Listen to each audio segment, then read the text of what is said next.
Hi, this is Walden Bello again, but hopefully for the last time. I'm standing in front of the headquarters of the World Trade Organization here in Geneva. This is the institution that is in crisis at the moment. As you know, the negotiations among the group of 6 countries collapsed a few days ago, and the Director General of the WTO, Pascal Lamy, announced an indefinite suspension of the talks. Today, members of the WTO are inside discussing the implications of this indefinite suspension. And everybody knows that what hangs in the balance is the future of this organization.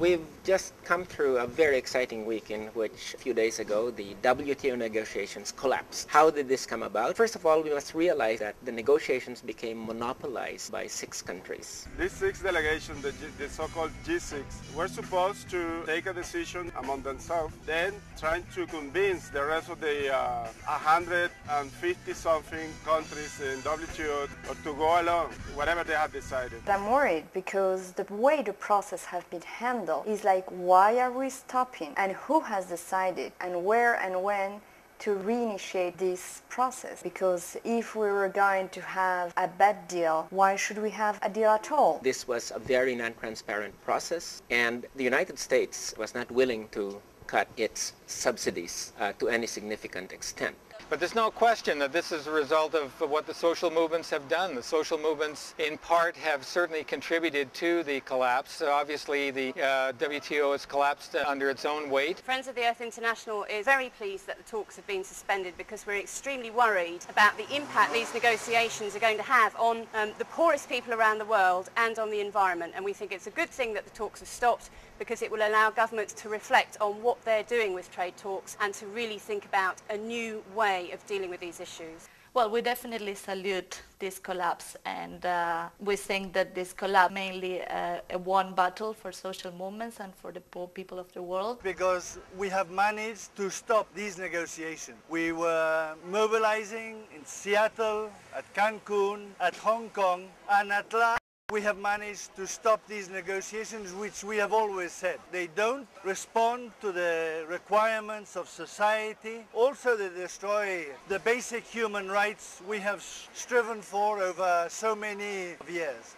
I think there is a life after the WTO, besides WTO and outside WTO. We think it would be a world in which local economies and local trade were much more important. There would still be international trade, but it wouldn't be at the expense of the local economy. I think there's more life after the WTO, personally. I mean, I think WTO primarily suppresses the abilities of people to survive and function in an equitable manner. Well, the world without the WTO is a world without the WTO. No big deal. The world have developed before the WTO. There are now several myths that are circulating regarding this collapse of the WTO negotiations. First of all, the death of multilateralism. Multilateralism died long ago. It died as early as 2001 when the U.S. pushed through unilaterally whatever it wanted and in whatever forum. Secondly, now the EU and the U.S. and Japan are going to use free trade agreements to push their interests. The WTO and free trade agreements were never in contradiction. The big powers, whether it's the EU and the US, always could shift between negotiating free trade agreements or they would go to the WTO. We need to really understand that. We need to go beyond the WTO. We need to know that these system that has been put in place is not only in the WTO, but it's in the IMF, in the World Bank, in the bilateral, in the regional trade agreement. So at the end of the day, bilateral trade agreement, FTA, is the same thing as the WTO. It's an instrument for transnational cooperation to intrude into your life, to exploit national resources. Don't be fooled. FTA is there. The US, the EU have the capacity to both attack us on multi-level, both at bilateral, regional, and multilateral levels. Don't try to make the choice whether you want multilateral or bilateral free trade agreement. It's all free trade. If we can have bilateral agreement, we can have multilateral agreement, but not a free trade, not a trade agreement that has been dominated by big capitals and transnational corporations. We've seen how in these recent negotiations, the US and the EU did not want to make any concessions with respect to agriculture, but wanted the concessions mainly to come from the developing countries. Finally, on the question of the negotiations in the WTO meant to serve the poor, here that it's very clear that from the very beginning, the aim of the big powers was to launch this round in order to gain access to the markets of developing countries while making minimal concessions. There was the rhetoric of development, but that was to be able to sell the round to developing countries. Ang sinasabi nilang main principle ng WTO ay pag-aalis ng hangganan ng lahat ng bansa. Pero yung kanilang prinsipyo na yan hindi nakabatay kung ano talaga yung pangangailangan at kalagayan ng mga maliliit na bansa. You cannot apply the same rule to a developed country and to a developing country. I would say that we need to question the fundamentals of the WTO because its basic premise is that of trade liberalization, and I don't see how that premise can actually deliver on development. So I think it is quite clear at this point that these are all myths. Therefore, I think the suspension is the best thing that could have happened for the developing world.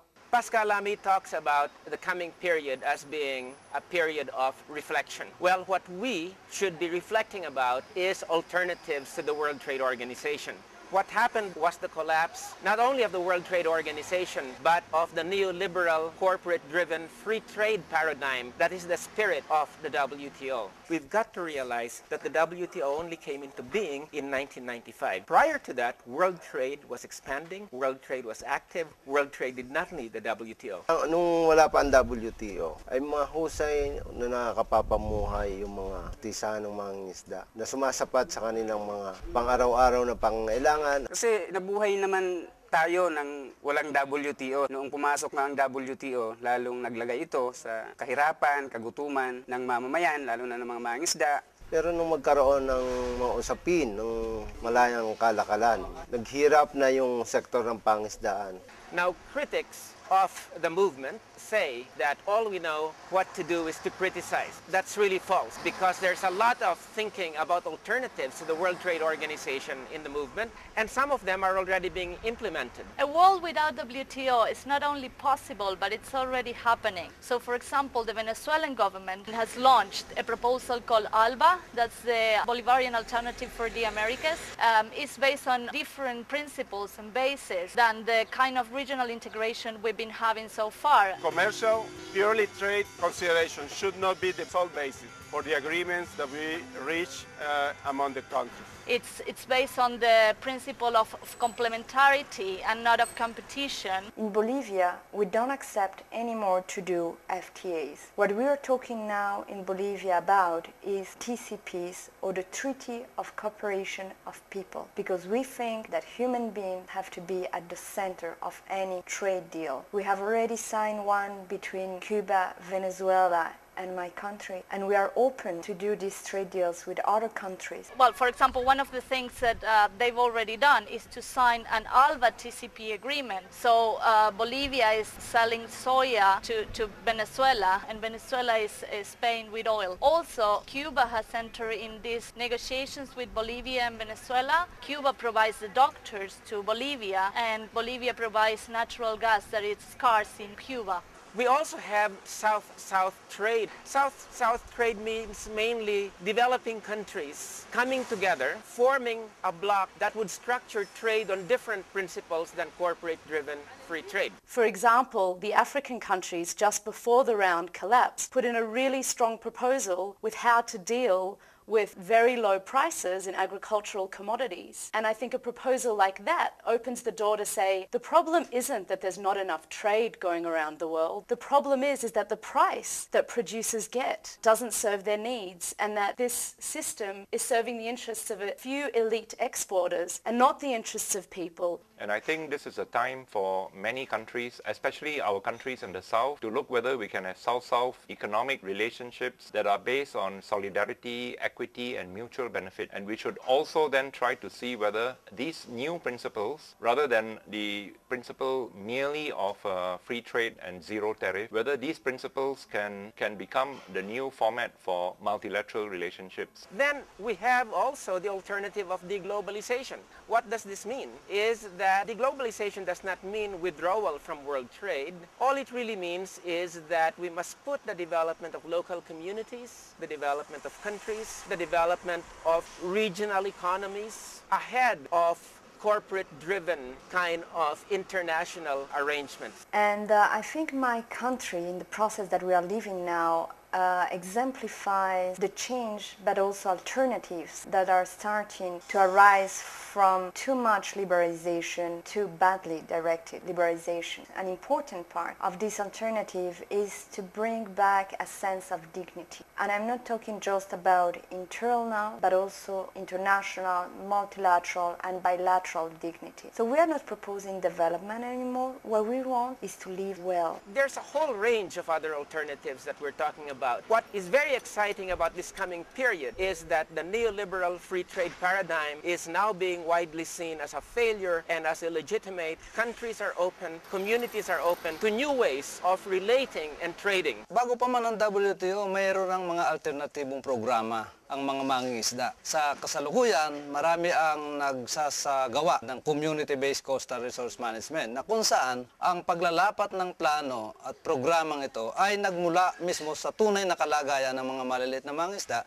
at ang mismong mangingisda ang nagsasabi kung anong nararapat para sa kanyang pangisdaan. What we're saying now, this is the moment for food sovereignty. This is the real alternative. The right of peoples to determine policies over food, over nature, over natural resources, over fisheries. Food sovereignty is for everybody. It is necessary. In our opinion, it will be the only way to survive. There's no use in trying to reform the WTO. The WTO is by nature an institution that puts trade over all other aspects of life. So we definitely think it's time for alternatives, and there's lots of alternatives. Of our more than 60 million indigenous people who depend on forests already have alternatives in place, development which are respectful of the environment and which provide a decent living for them as well. No? National states already better equipped to know what their interests, what they want to trade, what they don't want to trade, and so they could decide for themselves and make all bilateral agreements that they think are suitable for them, and make all the international treaties, for instance, among oil-producing countries, among fish-producing countries, also to guarantee a decent price for what they do export. I would like to see a multilateralism that's based on collaboration, genuine cooperation, rather than a dog-eat-dog kind of competitive multilateralism, which we have at the moment. 누가 누구를 이렇게 것을 빼앗고 고통스럽게 하는 것이 아니라 서로가 도우면서 같이 함께 살 수 있는 그런 어떤 대안의 사회나 무역의 질서를 또 만들게 되겠죠. I think we can say at this point that not only the WTO, but the multilateral system of which the WTO is part, this is in crisis at this point. So it is neoliberalism and its various institutions that is in crisis. So what is our task? Our task at this point is to make sure that we do not just accept this hibernation period, but we must continue the offensive. So what we need to do then is to look at our strategies in a comprehensive way, meaning that we have a multi-pronged offensive. It includes the offensive against the WTO, but we must also be there trying to bring down the IMF and the World Bank. It's important to keep the struggle on other fronts since the big powers keep a multi-level agenda. So keeping the struggle on the other fronts, it's very, very important. We must be launching a really big offensive against bilateral and regional trade agreements. This is really very critical. We cannot afford a situation such as in 2004 when they approved the July framework and there were only a few organizations that were here in Geneva. I think now is our moment as civil society, as people of the world, to seize this opportunity and to start talking with our governments, to start talking amongst ourselves, for farmers to start talking with industrial workers, for industrial workers to start talking with the fisher folk, for people all around the world to start coming together and coming up with ideas for how they see a trading system, how they see a new world. Well, as far as we're concerned, we would like to see it completely abolished. We believe it's a very dangerous animal. WTO. We were claiming a victory here of social movements that pressured their governments not to accept any bad deals from the United States. So this is the time for us to really start promoting alternatives and showing that there is another approach to global trade that is far more just, is ecologically sustainable, and is democratically accountable. We're trying to use this space to push the rethinking that Lamy has asked for. He wants governments just to reflect on how they're going to be flexible with new negotiating positions in the Doha round, because it's clear from this collapse that the model doesn't work, and that's why we need a total rethink in this period of reflection. But let's make it clear that the WTO is a vampire.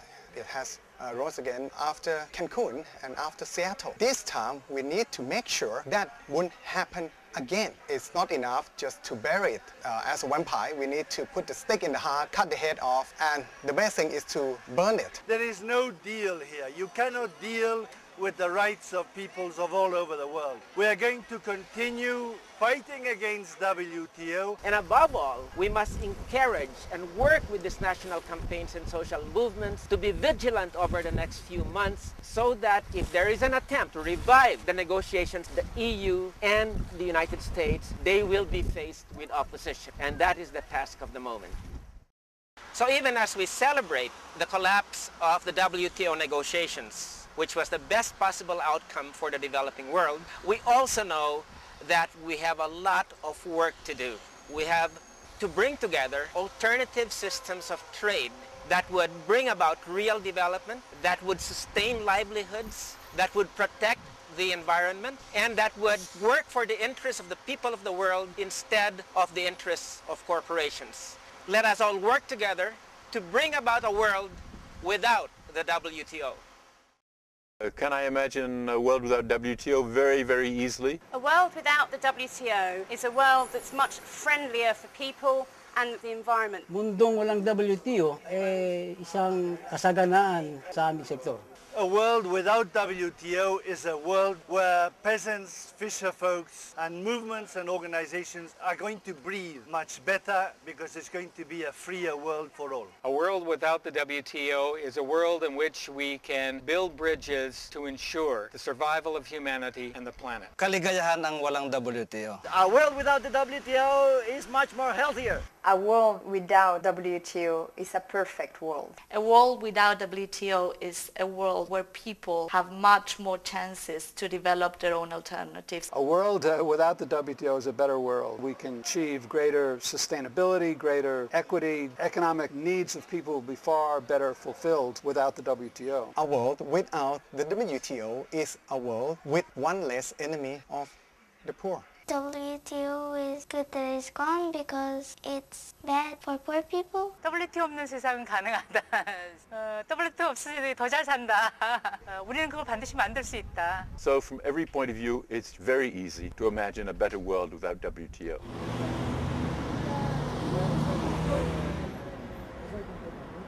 Hear me? Yeah.